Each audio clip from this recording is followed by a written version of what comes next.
Bakit parang sa'kin lamang may galit?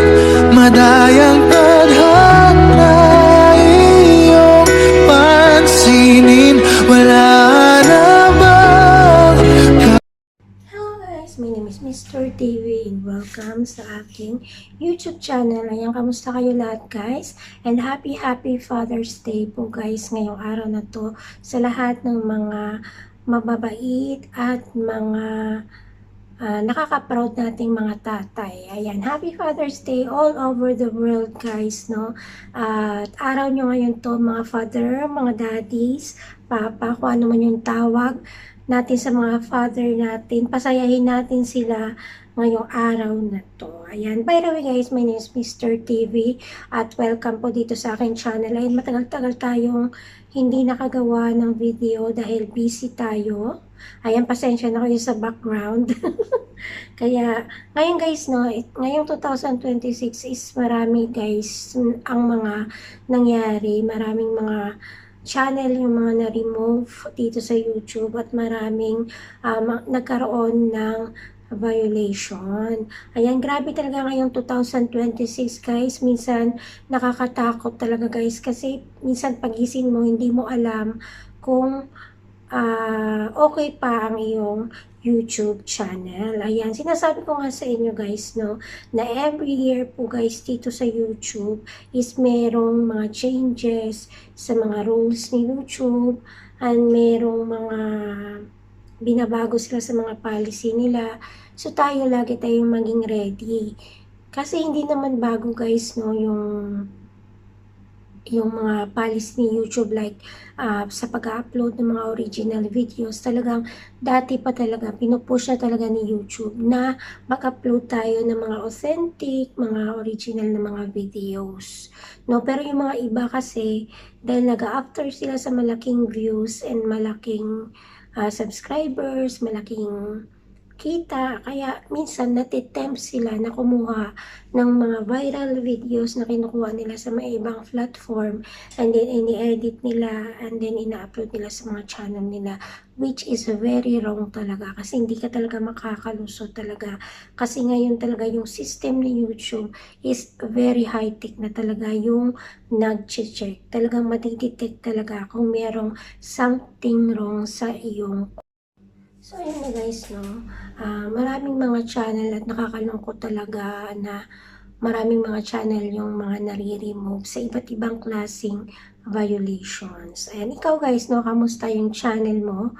Okay pa ba yung channel mo? At kung hindi okay yung channel mo at naranasan mong magkaroon ng violation, ang masasabi ko lang sa inyo is huwag kayong mawalan ng pag-asa. Ayan. Huwag tayong mawalan ng pag-asa and maging lesson sa atin yung nangyari sa atin.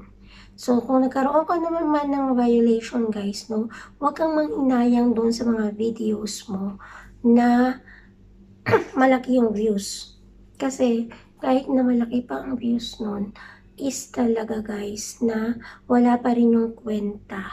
Pag hindi mo yun ni-remove, talagang wala yung kwenta at hindi ka pa rin ma-accept sa YPP. Hindi ka pa rin ma-accept ni YouTube sa na ma-monetize ng iyong channel kasi nandun pa rin yung videos guys, no? Ayaw mong pakawalan. Dapat pinapakawalan na natin para hindi tayo mahirapan. Hindi tayo masaktan, no? Kasi kahit pilitin man natin, kung hindi talaga, kahit million man yung views niya, kung siya yung dahilan kung bakit hindi natin mamomonetize yung channel natin, is useless pa rin yung mga ginagawa mo.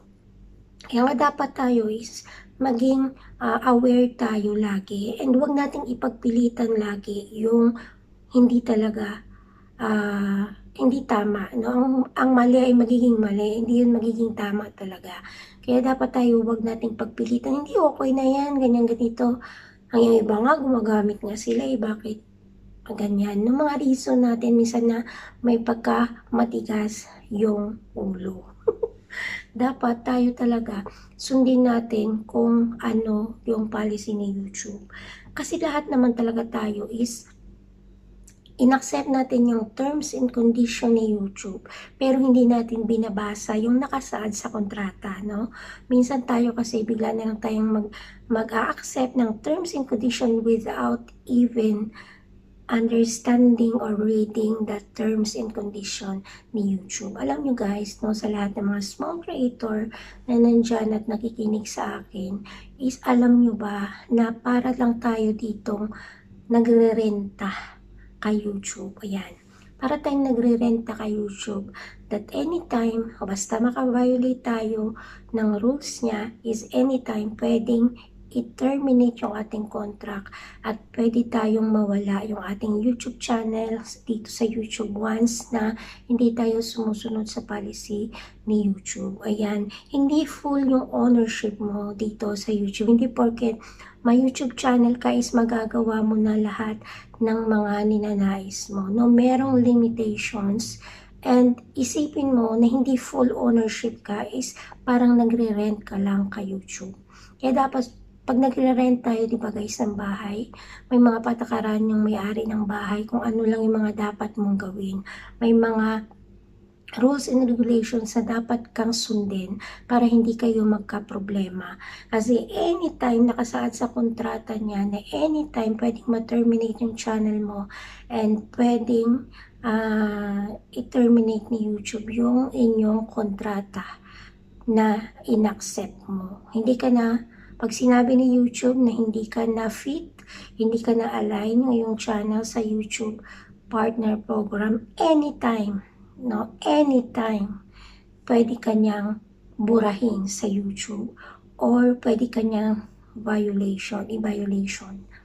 No, kaya sa mga iba na may violation kayo pero nandiyan pa rin yung inyong YouTube channel.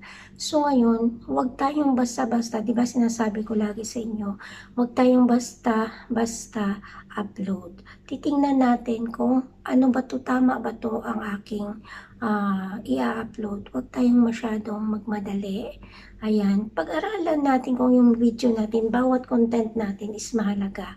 No, para kang yung gaya sa mga gumagawa ng pelikula, no, sa mga movie industry guys, no, pinag-aaralan nilang mabuti bawat detalye ng gagawin nilang movie. Like sa atin, hindi tayo artista or hindi tayo nasa malaking industry. Andito tayo sa small creator pa lang tayo. Andito tayo sa YouTube world guys, na as a content creator, as a YouTube host guys, dapat pag-aaralan natin yung isang video pa lang na i-upload natin. Ano kayang magandang thumbnails nito, no? Before ka mag-video ng iyong videos, dapat sinusulat mo na, lagi ko kayong tinuturuan na isulat yung title nyo, maglagay kayo ng 10 title dyan na maganda, yun. Hindi scandalous na mga title, yung mga title na may dating, at mga title na friendly siya. Hindi siya yung title na parang guys, no, hindi totoo yung title mo. Dapat talagang ilalagay mo talaga yung title na makikita ni YouTube na merong effort na ginagawa, may guys, no, may value yung kahit titles, thumbnails, o tas maglagay ka konti sa description mo dyan, gamitin nyo yung mga description nyo. And huwag kayong mawala ng pag-asa lagi, no, kasi ngayon si YouTube iba na. Pag demonetize ang isang channel mo, i-demonetize niya lahat yung iyong channel na related sa iyo, minamanage mo lahat yan, uubusin niya. No, kasi para sa kanya, hindi ka karapat-dapat magkaroon ng YouTube channel kasi hindi ka sumusunod sa policy ni YouTube. No, kaya yan ang iingatan natin kasi sayang yung mga effort natin, yung mga ginagawa natin. sa mga channel natin. And then sa isang iklap lang is mawawala yung ating mga channel. Kaya dapat pag mag-upload tayo, hindi lang basta may upload ka, no? Dapat pag-aaralan mo ba kung ano ba yung nabibigay ng iyong content. Ayan, magkape muna tayo. Kaya lagi tayo guys, no? Ako guys, no, matagal ako nag-upload kasi pinag-aaralan ko. So, ngayon parang gusto ko na naman mag-reaction kasi ako talaga guys, gusto ko talagang mag-reaction, no? Sa totoo lang, ayaw ko na sanang mag-tutorial kasi hindi naman ako guys ganun kagaling and hindi naman ako ganun ka-professional in terms of tutorial. No, mas gusto ko guys yung social media i-explore, gusto ko mag-react. No, kaya pinag-iisipan ko guys kung magiging reactionist na naman ako or mag tutorial guys, no. Anyways, hindi naman talaga as in tutorial sa akin kasi wala akong ginagamit ng mga videos, no. Sa akin guys, I want to motivate guys and to encourage guys lahat ng mga small creator guys to be authentic in all your content. Wag na nating i-after yung malaking kita, malaking ano, kasi pag maganda yung channel mo guys, no, yung takbo ng channel mo, ang makita ni YouTube na deserving ka, is talagang ipopromote niya yung YouTube content, no, yung YouTube mga videos mo. Siya mismo i-re-recommend niya yan, yung iyong videos. Kaya dapat tayo guys, no, huwag tayong magmadali lagi. No? Yun kasi ang problema lagi sa mga small creator. Nagmamadali kasi sila lagi na ma-reach agad yung mga goals nila. Hindi dapat minamadali kasi dapat dito pinag-aaralan mo ano ba yung content na ano sa akin, fit sa akin. And hindi lang basta yung content. Paano mo yan gagawin? Paano mo yan i-upload? Paano mo yan aayusin para mag-align siya sa YouTube Partner Program. Kasi sayang naman no, na hindi tayo monetize. Kasi pag hindi tayo monetize, sayang yung mga videos natin na hindi tayo kikita dyan. No, maganda na kumikita tayo, nag-enjoy pa tayo, nagagawa natin yung gusto natin. Kaya tayo, sinasabi ko lagi sa inyo, iwasan na natin yung basta lang tayo video. Lahat ng content natin, pagplanuhan natin, kahit simpleng mukbang lang yan, kahit simpleng videos lang dyan, pero alam mo na meron kang binigay sa mga viewers mo, no? Meron kang ano guys, no, meron silang matitake home or meron silang matututunan sa videos na ginawa mo. Hindi lang lagi yung goals mo is magpataas ng revenue, magpataas ng ano, magpasikat. Hindi na yan guys uso ngayon dito kasi dito sa YouTube, pag nagmamadali ka, pag hindi mo pinag-aaralan yung bawat kilos mo, bawat ginagawa mo, uuwi kang luhaan. Sinasabi ko nga sa inyo, hindi uso ngayon yung kagaya ng dating mga gawain ng mga tao, ng mga YouTuber. Ngayon, masyadong mahigpit si YouTube. And then, ngayon, pag ang user, monitor nila kung ilang channel yung mga ginagawa mo.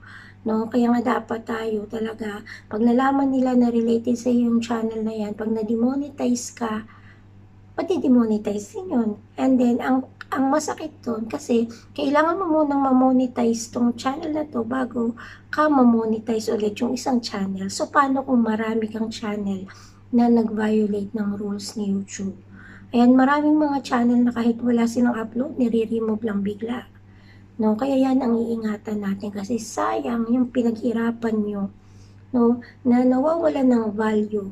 Nasabi ko nga, nag-video ka ng ganito, paulit-ulit yung ginawa mo, nag-video ka naman, ganun na naman yung itsura ng video mo. Dapat iiba-ibahin mo. Kasi, pag sa thumbnails kasi, nafe-flex kaya niyang baso yung binidyo mo. Mafe-flex yung baso, nag-video ka naman kinamagaan, baso ulit. So, yun, paulit-ulit, dapat iniiba-iba mo siya, hindi mo siya yung yan lagi yung binibideo mo kasi magkakaroon ka ng reuse content, repetitive content, inauthentic content, mga ganun-ganun. Makakita ka lang ng aso sa kalye, videoan mo na. Nung ganun ako, kasi dati guys, yung nagtatapon ako ng basura, pag makakita ko ng mga pusa, ibon, binibidyoan ko kasi nga, pang shorts din to. Pero mali pala yung guys, yung ganong mindset. Dapat pag nag-videos tayo, iba-ibahin natin yung mga titles natin. Huwag talagang iisa. Kasi mapagkakamalan siyang repetitive or reuse content. And then huwag tayong gagamit guys ng mga videos na na-upload na ng ibang tao, tapos ilalagay natin sa channel natin. Huwag tayong kukuha ng mga short clips.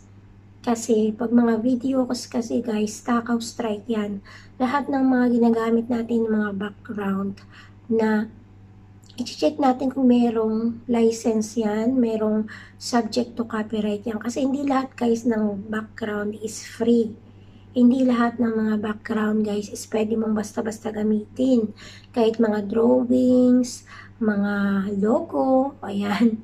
Hindi mo pwedeng basta-basta gagamitin yan kasi pag merong license yan, example, may business permit yung may-ari niyan or license yung kanyang gawa, yung art niya, hindi mo yan pwedeng basta-basta gagamitin kasi kailangan nyo sa mga iba is kailangan mong bayaran talaga para magagamit mo. Kaya yun ang iingatan natin. Kaya merong mga background na free to use guys. No? Inaalam natin yan, mga music na free to use siya, non-CPR. May mga sinasabi kasi minsan sa YouTube, sa CapCut, non-CPR, pero pagdating ng mga 1 year, 2 years is lalabas yung kanyang restrictions. Kaya yun ang mga iingatan natin. Pag sa mga music guys, sa library kayo kumuha, ayan yung aking paborito guys, no, si Patrick Patricio guys, sa library ko siya kinukuha. Magaganda yung mga music niya. Yun ang ginagamit ko sa aking mga vlogs guys. No, hindi ako masyadong, mas okay pa na hindi ka nagagamit ng sound kasi delikado din minsan yung mga music. Kasi tandaan nyo to guys dati lagi tayong kumakanta sa mga live natin. Okay lang yan, kanta, buburahin lang naman yan. Pero tandaan natin, merong mga content creator or may-ari ng mga kanta na bawal talagang gamitin yung music nila. Kaya minsan, pag ginamit natin yung music nila, at kinlame nila yon, magre-request sila ng removal request kay YouTube. Pag nag-request sila ng removal request kay YouTube, is pwede ka talagang strike nila pag nagkamali ka. Pag inulit-ulit mo yung paggamit ng kanta nila at ayaw nila, is i-remove, magre-request sila ng removal request. And pwede ka nilang patawan ng copyright strike. No, kung 3 kanta yung ginamit mo, di strike kanila 3 beses, di wala na yung channel mo kasi yung copyright system guys is 3 strike lang, terminate na ang iyong channel. O kaya yan lagi yung iingatan natin. Hindi ako nagsawa mag-remind, no, nagmumukha na akong pakialamera sa inyo, nagmumukha na akong sa inyo, pero pag hindi kayo nakikinig at hindi kayo nakikinig ng mga advice sa inyo, is magiging walang saysay and sayang yung mga YouTube channel nyo. Kasi minsan guys, no, minsan kahit matalino tayo, may pinag-aralan tayo, pero once na dumating yung problema sa atin or mga trial sa atin, sa mga channel natin, masastuck ka guys. Ibig sabihin, matutulala ka na bakit nangyari sa akin to? Ginagawa ko naman lahat, pero bakit pa nangyari sa akin sa channel ko to? Di ba? And mawawala yung focus mo guys. Pero pag merong isang tao na magtuturo sa iyo, no, na dapat ito yung gawin mo, ang ganyan. So, oo, tama nga. So ngayon, itong na-stuck na utak mo, mag-open yan, no? Parang magkakaroon siya ng way, guys, no? Magkakaroon siya, lilinaw yung iyong isip. Kasi merong nag-guide sa iyo, eh. So, merong lilinaw yung isip mo. Ngayon, gagana ito pala tama. Tama pala si Mr. Ito pala yung gagawin ko. So, mismo ikaw, malalaman mo na, ito na pala yung gagawin ko. Kasi, yung, na-survive mo na yung yung delay, yung stage na na-stuck ka. Yung parang, 'di ba, discourage mo, na dismaya ka, no? Pero pag walang may isang tao na magsalita sa ipo-push ka, hindi ano, huwag kang maano ganyan-ganyan, i-push ka for positive ano talaga, talagang babalik ka sa track, babalik yung ano mo, sige, ito pala, tama pala si Mr. ganito gagawin ko. So yun na guys, no, sana makikinig kayo, huwag matigas yung ulo, gawin nyo, bawat content nyo, pagplanuhan nyo, from title, thumbnails, huwag kayo guys sa tama rin gumawa ng thumbnails, no, titles nyo, description nyo, at iwasan natin guys yung mga hindi sa atin, no. Be creative guys, be artistic guys, no.